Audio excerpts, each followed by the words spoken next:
Shalom adik-adik, Shalom ayah bunda. Senang banget dan bersyukur sekali Miss Magda bisa kembali menyapa adik-adik dan juga ayah bunda pastinya dalam mentoring komunikasi pekan ini.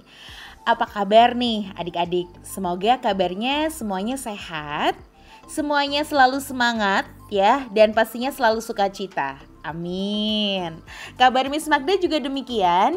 Miss Magda sehat, Miss Magda semangat, dan Miss Magda juga sukacita. Oke, adik-adik yang dikasih oleh Tuhan, hari ini Miss Magda akan melanjutkan mentoring komunikasi pekan lalu yang membahas tentang kekuatan mendengarkan atau the power of listening. Nah, adik-adik tentu masih ingat ya kalau ternyata mendengar dan mendengarkan berbeda. Ya, di mana sih letak perbedaan mendengarkan dengan mendengar? Nah, kata ahli saraf adik-adik yang bernama Seth S. Horowitz, dia mengatakan bahwa perbedaan mendengarkan dengan mendengar terletak pada tingkat perhatian, ya, tingkat perhatian. Mendengarkan merupakan perilaku aktif yang membutuhkan fokus. Sementara kalau mendengar kita bisa lihat atau kita bisa amati hanya sepintas atau sambil lalu. Jadi sekali lagi Miss Magda ingatkan ya adik-adik, bedanya antara mendengarkan dan mendengar terletak pada tingkat perhatian. Mendengarkan merupakan perilaku aktif yang membutuhkan fokus. Nah, kemudian ada satu data yang ini data bisa dipertanggungjawabkan adik-adik. Dari salah satu situs yang bernama datalisten.org.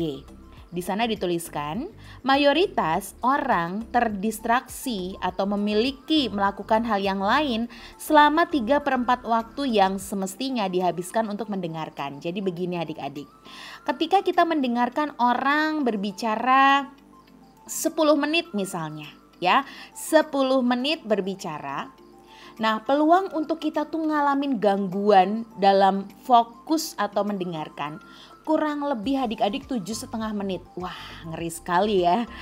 Iya, 3/4. Jadi sama dengan 7,5 menit. Bayangkan kalau Miss Magda ngomong 10 menit ya. Dan 7,5 menitnya adik-adik hanya mendengar. Tidak mendengarkan artinya tidak aktif dan fokus.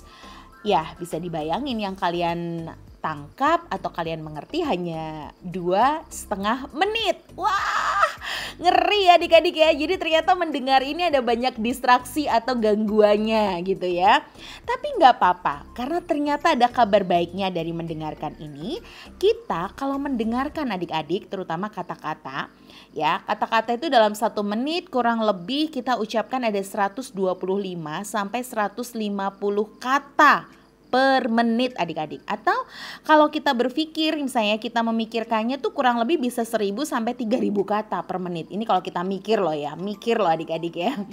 Tapi kan kita seringkali berucap lalu orang mendengarkan. Nah, kurang lebih 125 sampai 250 kata per menit. Ini data sekali lagi dari datalisten.org ya adik-adik ya. Jadi kemampuan kita mendengarkan itu 125 sampai 250 kata per menit. Dan kemampuan kita memikirkan itu 1.000 sampai 3.000 kata per menit. Keren ya kekuatan pikiran tuh ya. Nah adik-adik, mendengar ini juga merupakan salah satu kecakapan atau keterampilan yang penting untuk kita miliki hari-hari ini. Ya, dalam jangka panjang kita hanya mengingat 20% dari yang kita dengar loh adik-adik. Tuh ya, ini jangka panjang. Ya, jadi kenapa tadi Miss Magda bilang 10 menit, ya 7,5 menitnya tuh adik-adik ngalamin distraksi atau gangguan gitu ya, dan hanya bisa didengarkan 2,5 menit. Nah, itu sebab tadi Miss Magda ini relate banget sama hasil penelitiannya ya. Ternyata kita hanya bisa mengingat 20% dari yang kita dengarkan. Namun demikian, kalau 20%-nya ini adalah sebuah pesan yang powerful, pesan yang penting, pesan yang di-highlight, bukan tidak mungkin dari 20% ini adik-adik menjadi anak-anak yang berbeda dengan sebelumnya. Ya. Nah, Adik-adik, bahkan seorang profesional yang artinya dia bekerja di sebuah lembaga dan dia memiliki keahlian gitu ya, disebut profesional ini. Nah, mereka itu kurang dari 2% profesional yang mengecap edukasi khusus mengenai kemampuan dan teknik mendengar. Artinya gini loh adik-adik, mereka itu kurang lebih ya, anggap aja nih 2% dari mereka itu yang akhirnya kalau sekolah atau belajar mereka itu tuh punya kemampuan dengan mendengar gitu. Ya, dan bahkan kalau kita cuman mendengar aja di kelas, kita tuh terus ngantuk ya adik-adik, bener kan? Terus ngantuk, gak semangat, terus rasanya bosen gitu kan. Apalagi yang berbicara, nada bicaranya monoton, ekspresinya gak ada. Wah udahlah, kita udah kayaknya fix aku bakal gak dengerin apa yang disampaikan Bapak Ibu Guru karena cara berbicaranya tidak menarik gitu ya. Nah namun sekali lagi adik-adik, Miss Magda harus sampaikan bahwa mendengar ini adalah sebuah skill ya, sebuah kemampuan ya, yang ini bisa dilatih sekalipun kita hanya bisa nangkep sepersekian persen gitu ya. Dan orang-orang yang berhasil itu ya adik-adik ya, orang-orang yang punya profesi yang wow gitu ya, menurut kita mereka itu ternyata punya tadi teknik atau kemampuan mendengar ya, walaupun hanya 2% aja. Ya, artinya mereka memberi kesempatan mendengar itu penting adik-adik ya. Ucapkan bersama-sama, mendengar itu penting. Khususnya mendengarkan ya, mendengarkan. Karena mendengarkan merupakan perilaku aktif yang membutuhkan fokus. Nah, yang terakhir adik-adik, hari ini Miss Magda mau katakan, ternyata ada mitos dan fakta. Wah, apa itu mitos? Mitos sesuatu yang belum tentu kebenarannya tapi dipercaya. Tapi kalau fakta ini memang sudah ada hasil penelitian, bahkan kita bisa lihat sendiri hasilnya ya. Jadi beda ya mitos dan fakta. Mitosnya begini, orang pandai mendengarkan lebih baik daripada orang berintelijensi rendah. Wah, ternyata enggak loh adik-adik, itu enggak benar tuh. Tapi ada orang yang percaya, katanya begitu.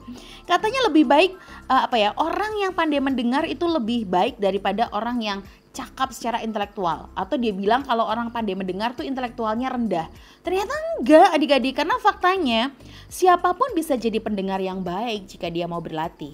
So, kalau adik-adik hari ini mau belajar mendengarkan dengan baik, ya adik-adik akan memiliki intelijensi yang tinggi juga kalau kamu mau melatih apa? Mendengarkan. Oke, adik-adik, demikianlah mentoring hari ini tentang kekuatan mendengarkan, karena ternyata Kak Magda, adik-adik dan ayah bunda gitu ya, harus punya kecakapan atau skill mendengarkan. Ya, karena apa? Dengan mendengarkan kita bisa mengingat 20% pesan yang kita terima. Kemudian dengan mendengarkan juga kita melatih fokus kita dan juga perilaku aktif yang kita jaga sepanjang pesan itu kita simak. Demikian adik-adik, terima kasih. Selamat mendengarkan, sehat selalu, Tuhan memberkati. Sampai ketemu minggu depan ya.